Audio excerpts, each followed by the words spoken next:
मैं डॉक्टर संतोष राज पुरोहित आज micro economics के इस शेड्यूल में थ्योरी ऑफ डिमांड के next topics change in quantity demanded और चेंज इन डिमांड को हम डिस्कस करेंगे। ये टॉपिक थ्योरी ऑफ डिमांड, मांग का सिद्धांत आपके 11th 12th graduation master degree के साथ साथ नेट, स्कूल और कॉलेज लेक्चरर्स के जो एग्जाम हैं उनमें काम आएगा और साथ ही जितनी प्रतियोगी परीक्षाएं हैं उसमें इकोनॉमिक्स के पॉइंट ऑफ व्यू से ये आपके लिए महत्वपूर्ण हो रहेगा। तो हम डिस्कस करेंगे थ्योरी ऑफ डिमांड के दो aspects, change in quantity demanded और चेंज इन डिमांड को। तो पहले हम ले रहे हैं चेंज इन क्वांटिटी डिमांडेड। तो चेंज इन क्वांटिटी डिमांडेड के अंदर क्या होगा, मांग की मात्रा में परिवर्तन में क्या होगा कि किसी वस्तु की जो मांग है वो केवल उसकी कीमत पर निर्भर करेगी। इट मींस एक्स कमोडिटी की demand is the function of price of x commodity, other factors remains constant. अन्य जो फैक्टर्स हैं उनमें चेंज नहीं होगा, इसमें ए की डिमांड कर्व पर मूवमेंट होता है। अब चेंज इन क्वांटिटी डिमांडेड दो तरीके से हो सकता है। ये दो तरीके हैं, एक्सटेंशन ऑफ डिमांड और दूसरा है कॉन्ट्रैक्शन ऑफ डिमांड। तो एक्सटेंशन ऑफ डिमांड के अंदर क्या होगा, अगर मान लो एक्स कोमोडिटी के प्राइस डिक्रीज होते हैं तो एक्स कोमोडिटी की डिमांड इंक्रीज हो जाएगी और other factors remains constant. Other factors हैं वो कांस्टेंट रहेंगे, जैसे कंज्यूमर की इनकम, रिलेटेड गुड्स के प्राइस, टेस्ट और प्रेफरेंस, गवर्नमेंट पॉलिसीज, ये सारे फैक्टर कांस्टेंट रहेंगे। और अगर एक्स कमोडिटी के प्राइस डिक्रीज हुए तो उसकी डिमांड इंक्रीज हो जाएगी। इसका मतलब केवल उस वस्तु की कीमत कम होने से उसकी मांग बढ़ जाती है, अन्य तत्व स्थिर रहते हैं। अगर एक्सटेंशन ऑफ डिमांड को हम डायग्राम से शो करें, मांग से दिखाएं, मांग वक्र से दिखाएं, तो हम इस प्रकार का मांग वक्र बना सकते हैं। एक्स कमोडिटी, यहां वाई कमोडिटी, इस तरह का हमने डिमांड कर्व लिया, मांग वक्र लिया। अब अगर एक्स वस्तु की कीमत कम हो जाए, प्राइस कम हो गया एक्स कमोडिटी का, यहां प्राइस लेना एक्स कमोडिटी का, ये थोड़ा चेक कर लीजिएगा। अब एक्स कमोडिटी की जो डिमांड है वो इंक्रीज हो जाती है। तो एक्स कमोडिटी के प्राइस डिक्रीज होने से एक्स कमोडिटी की डिमांड इंक्रीज हो गई। केवल एक फैक्टर में चेंज हुआ, एक्स कमोडिटी का प्राइस डिक्रीज होना। Other factors remains constant. A की डिमांड कर्व है, उसी डिमांड कर्व पर ए से बी पॉइंट पर मूवमेंट होता है। तो एक्सटेंशन ऑफ डिमांड में क्या क्या बातें आ गई, केवल एक्स कमोडिटी के प्राइस में चेंज होगा, अदर फैक्टर्स कांस्टेंट रहेंगे, ए की डिमांड कर्व होगा और उसी डिमांड कर्व पर मूवमेंट होगा ए टू बी। ये एक्सटेंशन ऑफ डिमांड है। अब हम इसी का सेकंड पार्ट करें, कॉन्ट्रैक्शन ऑफ डिमांड। तो कॉन्ट्रैक्शन ऑफ डिमांड क्या है, अगर मान लीजिए एक्स कोमोडिटी के प्राइस इंक्रीज हो जाए तो एक्स कोमोडिटी की डिमांड डिक्रीज हो जाती है और other factors remains constant. Other factors है, अन्य कारक, अन्य तत्व हैं, उनमें परिवर्तन नहीं होगा, वो स्थिर रहेंगे। तो केवल एक्स वस्तु की कीमत बढ़ जाने से उसकी मांग कम हो जाती है, अन्य तत्वों में कोई परिवर्तन ना हो, तो ये कॉन्ट्रैक्शन ऑफ डिमांड कहलाता है। और इसको भी अगर हम डायग्रामेटिकली रिप्रेजेंट करें तो इस तरह से कर सकते हैं। ये डिमांड कर्व, यहां मान लो एक्स कमोडिटी और यहां प्राइस है एक्स कमोडिटी का। अब अगर एक्स कमोडिटी के प्राइस इंक्रीज हो गए तो एक्स कमोडिटी की डिमांड डिक्रीज हो जाती है। इसमें भी डिमांड कर्व ए की है और उसी डिमांड कर्व पर मूवमेंट होता है, मान लीजिए ए टू बी। ए की डिमांड कर्व है, उसी पर मूवमेंट होगा। तो एक्सटेंशन ऑफ डिमांड और कॉन्ट्रैक्शन ऑफ डिमांड दोनों में केवल प्राइस में चेंज होने से डिमांड में चेंज होता है, other factors remains constant. A की डिमांड कर्व होगा, उसी डिमांड कर्व पर मूवमेंट होगा। इसके बाद हम इसका नेक्स्ट पार्ट लेते हैं, चेंज इन डिमांड। अब चेंज इन डिमांड को हम किस तरीके से डिस्क्राइब कर सकते हैं, कैसे समझ सकते हैं, देखिए change in demand.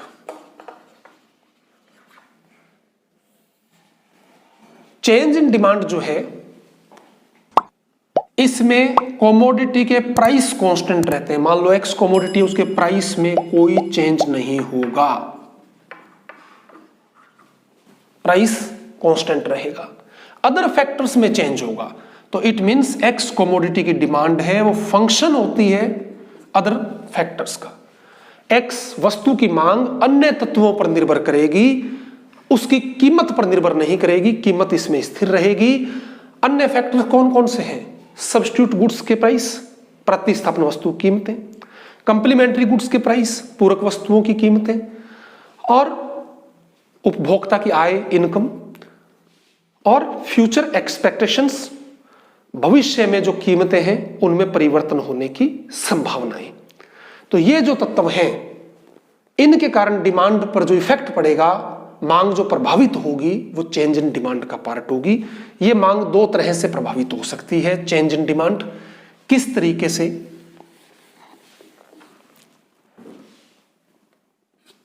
Increase in demand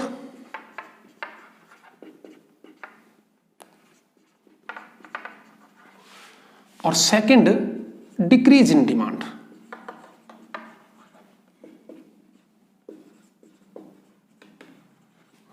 अब देखिए, पहले हम ले रहे हैं increase in demand. Increase in demand में क्या होगा? एक्स कमोडिटी के प्राइस कांस्टेंट है, इनमें कोई चेंज नहीं है। अदर फैक्टर्स में फेवरेबल चेंज हो जाए। फेवरेबल चेंज कैसे हो जाए? मान लीजिए हम एक्स कमोडिटी के लिए डिमांड फाइंड आउट करना चाहते हैं, तो एक्स कमोडिटी की जो सब्स्टिट्यूट गुड्स है उसके प्राइस इंक्रीज हो जाए। मान लो एक्स कमोडिटी है चाय, तो चाय के प्राइस तो कांस्टेंट है। अब अगर कॉफी के प्राइस इंक्रीज हो जाए, तो ऐसी कंडीशन में कॉफी वाले कस्टमर चाय की तरफ आएंगे और चाय की जो डिमांड है वो इंक्रीज हो जाएगी। कब? जब सब्स्टिट्यूट गुड्स के प्राइस इंक्रीज हो।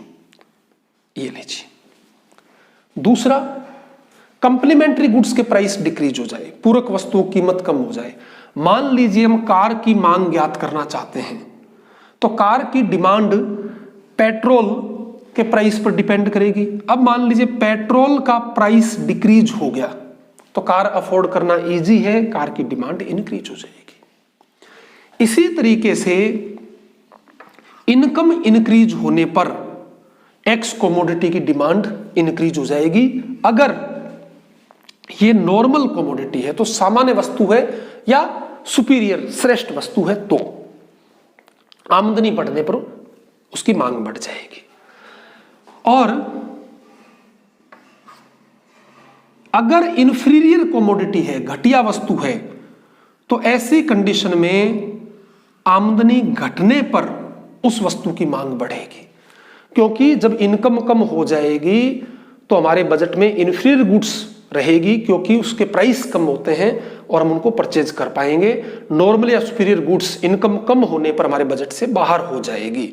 तो अगर इंफीरियर गुड्स ले हम, मान लो एक्स कमोडिटी इंफीरियर गुड्स है, तो उसकी डिमांड कब इंक्रीज होगी? जब इनकम डिक्रीज हो तब।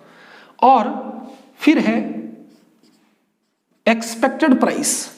अगर ये लगे कि फ्यूचर के अंदर कमोडिटी के प्राइस इंक्रीज होने वाले हैं, तो एट प्रेजेंट एक्स कमोडिटी की डिमांड इंक्रीज हो जाएगी। जैसे कई बार अपने को लगता है कि मिडनाइट से पेट्रोल के प्राइस इंक्रीज होने वाले हैं, तो एट प्रेजेंट यानी अभी पेट्रोल पंप्स पर भीड़ लग जाती है, क्योंकि कस्टमर को लगता है कि मिडनाइट से प्राइस इंक्रीज होंगे, तो अभी हम स्टॉक कर लें। तो अगर फ्यूचर में प्राइस इंक्रीज होने की पॉसिबिलिटीज हो, भविष्य में कीमतें बढ़ने की संभावना हो, तो अभी वर्तमान में एक्स वस्तु की मांग बढ़ जाएगी। अगर इसको हम डायग्राम से शो करें, तो देखिए डायग्राम इस तरह का बनेगा। यहां एक्स कमोडिटी की डिमांड है, यहां एक्स कमोडिटी का प्राइस है जो कांस्टेंट रहता है। अब पहले डिमांड कर्व ये था एक्स कमोडिटी के लिए, इतनी डिमांड थी। अब एक्स कमोडिटी के प्राइस में कोई चेंज नहीं है और वही सब्स्टिट्यूट गुड्स के प्राइस इंक्रीज हो जाए, कंप्लीमेंट्री जो गुड्स है उस कंप्लीमेंट्री गुड्स के प्राइस डिक्रीज हो जाए। मैं यहां भी लिख देता हूं, देख लीजिए, कंप्लीमेंट्री गुड्स के प्राइस डिक्रीज हो जाए। और यहां हमने पेट्रोल लिया था, कंप्लीमेंट्री गुड्स, एक ही बात है ये दोनों। अब नॉर्मल गुड्स के लिए इनकम इंक्रीज हो जाए और इंफीरियर की डिमांड ज्ञात करनी है तो इनकम डिक्रीज हो जाए। और फ्यूचर में जो प्राइस है उसकी इंक्रीज होने की पॉसिबिलिटीज हो, अगर ऐसा हो तो डिमांड कर्व अपवर्ड शिफ्ट हो जाएगा। एक्स कमोडिटी के प्राइस में कोई चेंज नहीं है, डिमांड इंक्रीज हो गई, इसको हम इंक्रीज इन डिमांड कहेंगे। अदर फैक्टर्स में फेवरेबल चेंज हुआ है, इसमें डिमांड कर्व ऊपर की ओर शिफ्ट हो जाता है, तो इसमें डिमांड कर्व दो होंगे। चेंज इन क्वांटिटी डिमांडेड में एक ही डिमांड कर्व था, उसी पर मूवमेंट हो रहा था।